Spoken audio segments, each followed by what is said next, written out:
Hey everyone, I hope you're doing well and staying safe during this time. If you're new here, welcome to the channel. Like I said, thank you so much for checking me out. If you haven't done so, please make sure to hit that subscribe button just right below the video. Cool, thank you so much. I really do appreciate it. And if you're returning, welcome back. Thanks again for your support. I truly do appreciate having you here. I wanted to start this video off by covering this tweet by John Deaton because I think it goes a long way in showing how absurd this Ripple SEC case really is. So right here on Twitter we have Scott tweeting to John Deaton. He said, "John, do you think we are definitely looking at a win for Ripple, settlement, or is there still a chance of defeat?" And I understand this. This case has been going on for so long. It's so easy to get lost of where we are, all the significant wins Ripple has had, because when things get drawn out like this and it feels like things are lasting forever, it's really easy to lose confidence, especially if you're not paying really close attention to everything happening, and if you're not following these lawyers who break things down and make it way easier to understand. I can personally say I would not be nearly as confident as I have been if it wasn't for these lawyers doing such amazing work to help us understand this case. Well, John Deaton tweeted out, "I think the SEC lawyers had a chance of winning a very focused prosecution. If they charged Ripple and only Ripple with specific sales of XRP on specific dates between 2013 and 2018, they could have won. But instead, they pursued the token itself as a security. They will lose." And what John Deaton is saying here is the SEC actually had a decent case if they went to Ripple and said, "Hey, your sale of XRP on this date, and this date, when you sign this contract with this entity, these are considered security sales. No, XRP, the token, doesn't meet our own criteria of what a security is. So we're not trying to say XRP is a security. We're just saying on these dates, you sold XRP like it was a security." John Deaton thinks the SEC actually could have won this case. What is so interesting, though, is the SEC brought a case that is so broad and so overreaching that John Deaton actually thinks the SEC filed this case in a way which they couldn't win it. The SEC is now trying to say that the XRP you and I hold is a security of Ripple. This does not make any sense in the court of law because the SEC has been governed by securities laws for decades that specifically state that XRP should not be a security. Oil is not a security of Exxon. Toyota cars are not a security of Toyota, just like XRP is not a security of Ripple. If Ripple went away tomorrow, XRP would still fundamentally have value in the market. So the idea that XRP somehow relies solely on Ripple does not make any sense. That's why John Deaton believes, yes, it's very possible Ripple might have to pay a fine for some early sales of XRP, but the idea that the XRP you and I hold will ever be declared a security doesn't make sense by the same agency, by the rules of the same agency who brought this case. That's how you know either the SEC brought this case out of complete incompetence or there was another reason they brought this case that was really dictated by larger hands behind the scenes. Let's keep going though, and I wanted to show you this. I thought it was pretty interesting. This is a new argument the SEC is trying to make. Somehow the XRP price correlates to announcements by Ripple. Their expert discovery guy literally said that it is rare for Ripple to make an announcement and for the price of XRP to move by more than 2 cents. This is kind of absurd, and I kind of hate this argument to start with. Because obviously Ripple using XRP more is going to make people realize that XRP has more utility. It doesn't necessarily mean XRP is solely moving because of Ripple, but it obviously is just a benefit to the coin itself. Overall, I think it's a pretty silly argument, because just as Stephen Hubert tweets out, so if Elon Musk tweets about Dogecoin and Doge moves, does that make Doge a security of Elon Musk? Obviously not. The SEC is reaching really hard here, and the fact that this is the length they're trying to go to say XRP is a security of Ripple shows how unconfident they are in their initial case. Because at the end of the day, this was all sorted out and already stated clearly in securities laws that XRP is not a security. So this just shows that they were getting really desperate to really try to make some absurd claims on why they believe it should be. I don't believe this would be successful, and I just think this statement by Stephen Hubert shows the absurdity of it. Now, I want to get into the most recent extension in this case, because I believe this is very significant, and I saw a lot of people worried about this, so I really wanted to make sure I addressed it. So, both the parties, Ripple and the SEC, are now being told to meet about an extension of Discovery. Wait, I thought we finished Discovery. How could we be going back into Discovery? And obviously, if they are going to have to meet and talk about Discovery, this is also going to warrant an extension of the case. So how long would this extension be? Well, it would actually be in a 120-day period. So you might be thinking, Miguel, why aren't you pissed off about this? Why do you seem so okay with it?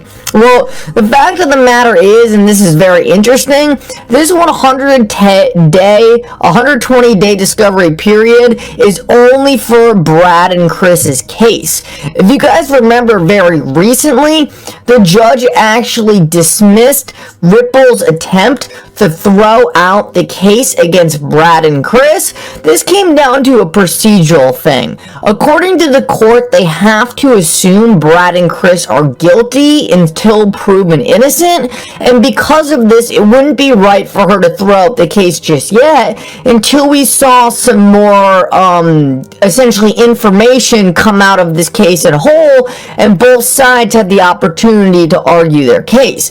So because of this, there is going to be an extended discovery, but only for the Brad and Chris case, not necessarily Ripple. I've seen a lot of people who really think this Brad and Chris case is going to get thrown out either way, so I don't think this is very impactful on the case at all. Now, there is another delay that we're going to have to talk about, and also whatever happened to the SEC and Ripple. Weren't they supposed to meet after Discovery ended to talk about a settlement? You guys are definitely going to want to stick around for that. But I just wanted to show you, Bill agrees with what James K. Filan said. He said, I take your point. I was talking about Ripple as Brad and Chris as a whole, but agrees with the fact that this case was only extended for Brad and Chris and not for Ripple. We know the determination on whether XRP is a security or not is going to come out of the Ripple part of this case, not this point, so I really don't think this is anything to be too worried about. Now, there was a 2-day extension that had to do with the SEC's response to Ripple saying that the SEC shouldn't be allowed to include their late expert report. Essentially, that had to do with this. The SEC is trying to say that XRP moves on Ripple's announcements. We know this isn't true.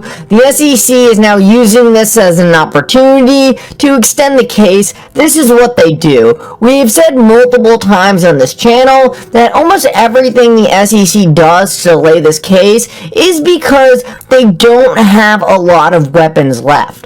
The only thing the SEC has to try to intimidate Ripple now is time. Ripple wants this thing to end. They want to start making significant strides in their business in the US. And that is not going to happen until this Ripple SEC case ends. So what does the SEC have for leverage? They have time, and that's it. I think that's why they keep filing these late motions. They want to try to do anything they can to try to extend this case a little longer. Because the more time they can draw all this out, the more time they will have, or the more power they will have to force Ripple to the bargaining table and possibly take a settlement that is slightly worse than Ripple could have gotten.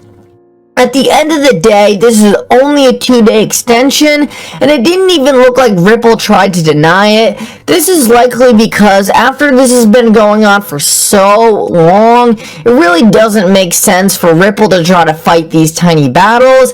Let the SEC have their little win. At the end of the day, Ripple's looking for the big motions, so I also wouldn't be too worried about this 2-day extension. Let's keep moving though. I thought this was really interesting. Someone tweeted at John Deaton and they said, "Sir John, a question. So 14 days after discovery, there is supposed to be a 1-hour powwow with the SEC to talk about a potential settlement. I guess that talk already happened prior to Judge Torres' ruling. Can you shed any light?" And I believe this is, I was really happy to see this question because this is something I had actually speculated on and said, I don't really think it happened yet, because why would they be meeting to talk about a settlement before all the major rulings were in? Neither of these parties came all this way to simply dip out right before these major rulings were had. And John Deaton said, I don't believe the below mediation has taken place. Now that the motion to strike has been denied, the SEC has 30 days to answer Ripple's pending request for admissions. Also, we're waiting on Judge Netburn to rule on the emails and the Estabrook notes. And I think this is pretty in line with everything we've been saying. These parties, really, there's no point in meeting for settlement now. We need this discovery period and all the rulings around discovery to be finished up so each side can come to the bargaining table and know what each other has. They need to see where each other stands. They'll likely have a good idea of how the judge is going to rule based on these discovery rulings, and that is what will help drive a settlement. I don't believe it's going to happen until these major decisions are made. On the bright side, though, I think these will happen right around the corner, and I think it's very likely they happen at the end of this week or next week. Hopefully this week, because that just brings us one step closer to the settlement we have all been waiting for. Last of all, and I thought this was super interesting, this is Warren Davidson actually responded by John Deaton. This has to do with something pretty unrelated, but he's essentially talking about the conflicts of interest John Deaton is that went on at the SEC, and how it's so crazy that when Jay Clayton was there, he actually voted with the opposing party to bring this lawsuit against Ripple, despite having the votes to actually help the blockchain and crypto industry come a long way. I just think it's interesting to see Warren Davidson quoting him. It shows that the people in Congress are really paying attention to this case. They're paying attention to us, and this is what we need to drive change. The more these congressmen see how upset we are, the more likely they are going to be to step in and tell the SEC their way out of line. These congressmen hate seeing pushback from the people who represent them, because at the end of the day, they want our votes so they can have more power. And if they see that we are unhappy with what is going on when they are in office, they are going to be more likely to address it. I think this is a great step forward, and I think it's also very important to say, I'm your guy. I will keep you posted. I'm your advocate. I'll be back on a daily basis, usually multiple times per day, with these videos to keep you updated with everything going on. So I hope you enjoyed the video. If you haven't done so, make sure to hit that subscribe button. Feel free to share any of my videos with your friends, family, social media, or anybody who may care to listen. Thanks so much for your continued support. I'm always here for you. I want to help you through this time. So thank you so much for continuing to choose me. Enjoy your day, stay safe, and I'll catch you again probably in a couple hours. Thanks, everybody. See you later.